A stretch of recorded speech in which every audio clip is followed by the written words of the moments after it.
दर्शक बंधु मु आज आपण मानंकु कहिबाकु जाउछि सकालु केउ दुईटी शब्द कहिबा द्वारा आपणकर समस्त मनस्कामना पूर्ण होई पारिबो। एही दुईटी शब्द आपणक जीवनकु संपूर्ण बदलाई पारिबो। आपणक मुहरु बाहरी थिबा प्रत्येकटी कथा आपणक जीवन रे सत होई जिवो। आपणकु समस्त समस्यार समाधान मध्य मिलिजिव। एवं एहा सहित एही भिडियो रे मु एहा मध्य कहिबाकु चाहुछि सकालु उठी केउ सबु भूल करिबा द्वारा आपण दरिद्रतार शिकार होइथांती। एवं एहा सहित आमे जानिबा सकालु उठु उठु कहार मुख दर्शन करिबा उचित। ए सबु विषय रे जानिबा पाई भिडियोटी को स्किप न करी शेष पर्यंत निहाती देखंतु एवं कमेंट बॉक्स रे जय मां लक्ष्मी अवश्य लिखि दियंतु। नमस्कार दर्शक बंधु, आपण मानंकु स्वागत आजिर एक नूतन भिडियो रे। तेबे दर्शक बंधु, अनेक लोक मानंकर अभियोग रही थाए सेमानंक गृह रे सबु किछि ओलटा हेबाकु लागुछि। जेमिति कि कौनसी काम अटकी जाउछि, कौनसी भी कार्य सेमानंक इच्छा अनुसारे हेउनाहि। गृह परिवेश मध्य नकारात्मक होई जाउछि। निज घरे रहिबाकु मध्य अणनिश्वासी लागुछि।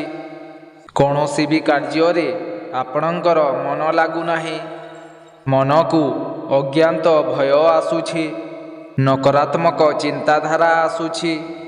दिन सारा चिंता लगी रहुछि। ताहा आपणकर परिवार लोकंकु नेई बा आर्थिक समस्या को नेई। जदि आपण ये सबु चिंतारु मुक्ति पाइबा पाई चाहुछंती तेबे प्रतिदिन सकालु उठी आपणंकु दुईटी शब्द कहिबा उचित। दर्शक बंधु, महादेव अति सहजरे प्रसन्न होइथांती। अल्प पूजा पाठ एवं जल चढ़ाइबा द्वारा से अति शीघ्र ही कहा उपरे भी प्रसन्न होई जाइथांती एवं निज भक्तर मनोवांछा मध्य पूर्ण करिथांती। आजि मु आपणंकु एही दुईटी शब्द कहिबाकु जाउछि। जेउ शब्द को आपण सकाले कहिबा द्वारा आपणंकर समस्त मनस्कामना पूर्ण होई पारिबो। भगवान शिव आपणंक उपरे प्रसन्न हेबे। बिना पूजा पाठरे मध्य आपणंकु एते लाभ प्राप्त हेबो जे जहार कल्पना मध्य आपण करि पारिबे नाही। तेबे दर्शक बंधु, प्रभु शिव एवं माता पार्वती सर्वदा निज भक्त मानंक उपरे कृपा दृष्टि पकाई थांती। सर्वदा सेमानंकु आशीर्वाद प्रदान करिथांती। जदि एही दुई जनंक मध्यरु जनंकु प्रसन्न करिबे आपणंकर समस्त मनस्कामना पूर्ण हेबो। गृहर नारी माने मध्य एही उपाय को पालन करिबा उचित। एही उपाय पालन करिबा पाई आपणंकु स्नान करिबार मध्य किछि आवश्यकता नाही। आपणंकु आवश्यकता अछि तो केवल सकालु उठी एही दुईटी शब्द कहिबार अछि। जदि कौनसी नारी बा नवविवाहित महिला एही उपाय को पालन करंती तेबे तांकु सुसंतानर प्राप्ति होइथाए। जेउ संतान आपणंक परिवार पाई संपूर्ण भाग्यशाली होइथाए। आपणंक परिवार पाई गौरवर कारण हेबो एवं आपणंकर वैवाहिक जीवन मध्य सुखमय हेबो। आपणंकु एते सुख फल प्राप्त हेबो जे जहार कल्पना मध्य आपण करि पारिबे नाही। दर्शक बंधु, आपणंकु निश्चिंत भावरे प्रभु शिव शंकरंक कृपा प्राप्त हेबो एवं आपणंकु समस्त प्रकारर सफलता मध्य प्राप्त हेबो।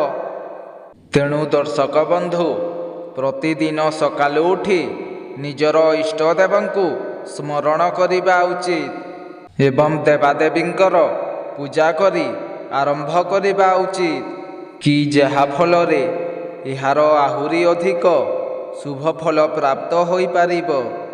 ଆପଣ ସକାଳୁ ଉଠି ନିଜର ଦୁଇ ହାତକୁ ଯୋଡ଼ି ଭଗବାନଙ୍କୁ ସ୍ମରଣ କରି ଓଂ ଜମ୍ ସୁହା ଏହି ଶବ୍ଦକୁ କହିବାର ଅଛି।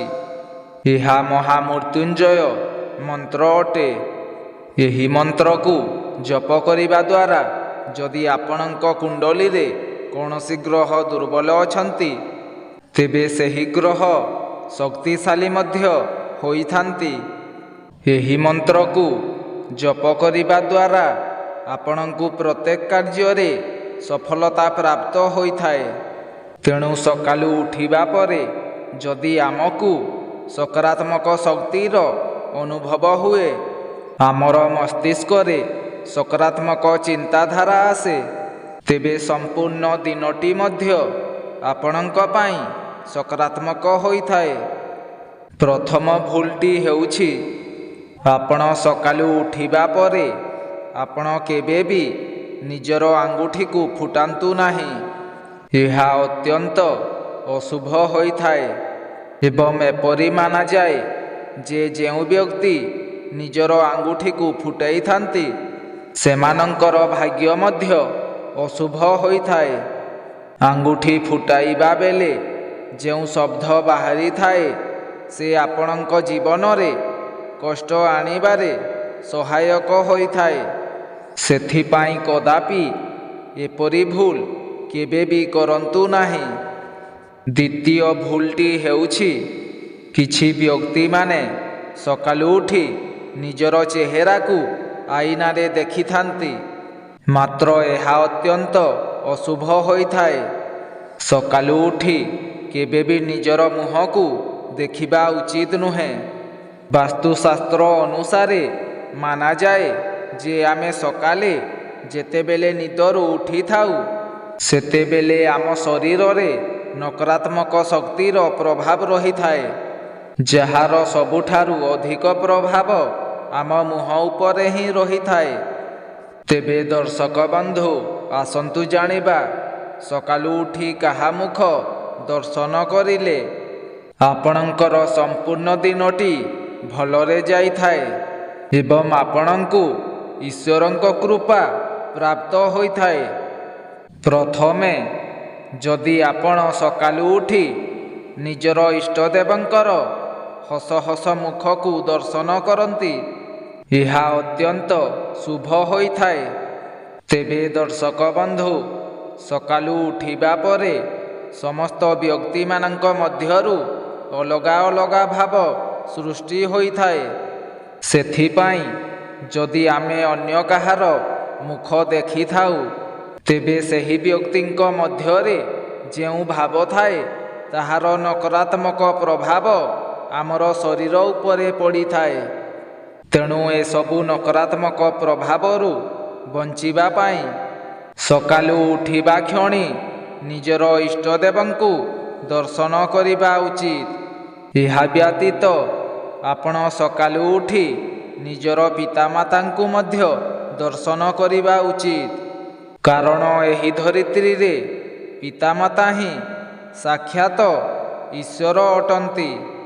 ଆଉ ଗୋଟିଏ କଥା ହେଉଛି ଆପଣ ସକାଳୁ ଉଠି ନିଜର ପାପୁଲିକୁ ଦର୍ଶନ କରନ୍ତୁ ଏବଂ କୁହନ୍ତୁ, କରାଗ୍ରେ ବସତି ଲକ୍ଷ୍ମୀ, କର ମଧ୍ୟେ ସରସ୍ୱତୀ, କରମୂଳେ ତୁ ଗୋବିନ୍ଦଃ, ପ୍ରଭାଦେ କରମ୍ ଦର୍ଶନମ୍। ଏହି ମନ୍ତ୍ରକୁ ଉଚ୍ଚାରଣ କରିବା ଉଚିତ। ଏହାପରେ ହାତର ପାପୁଲିରେ ମୁହଁକୁ ଆଉଁସି ଆଣନ୍ତୁ ଏବଂ ନିଜର ଇଷ୍ଟଦେବଙ୍କୁ ପ୍ରଣାମ କରି ଶଯ୍ୟା ତ୍ୟାଗ କରନ୍ତୁ। ଏପରି କରିବା ଦ୍ୱାରା ଆପଣଙ୍କୁ ଈଶ୍ୱରଙ୍କ ଆଶୀର୍ବାଦ ପ୍ରାପ୍ତ ହେବ ଏବଂ ଆପଣଙ୍କର ସେହି ଦିନ ଶୁଭ ହୋଇଥାଏ। ଦର୍ଶକ ବନ୍ଧୁ, ଯଦି ଆପଣ କୌଣସି କାର୍ଯ୍ୟରେ ଘରୁ ବାହାରିକି ଯାଉଛନ୍ତି, ବାଟରେ ଯଦି କୌଣସି ସଫାଇ କର୍ମଚାରୀ କିମ୍ବା ଝାଡ଼ୁଦାର ଦେଖାଦିଏ ଏହା ଆପଣଙ୍କ ପାଇଁ ଅତ୍ୟନ୍ତ ହିଁ ଶୁଭ ହୋଇଥାଏ। ଜ୍ୟୋତିଷ ଶାସ୍ତ୍ର ଅନୁସାରେ ସଫାଇ କର୍ମଚାରୀଙ୍କୁ ଶନିଦେବଙ୍କ ପ୍ରତୀକ ଭାବେ ମାନାଯାଇଥାଏ। ଯଦି ଆପଣ ପ୍ରତ୍ୟେକ ଦିନ ସଫାଇ କର୍ମଚାରୀମାନଙ୍କୁ କିଛି ଜିନିଷ ଦାନ କରିଦିଅନ୍ତି, ତେବେ ମଧ୍ୟ ଆପଣଙ୍କୁ ପୁଣ୍ୟ ଏବଂ ଈଶ୍ୱରଙ୍କ ଆଶୀର୍ବାଦ ପ୍ରାପ୍ତ ହୋଇଥାଏ।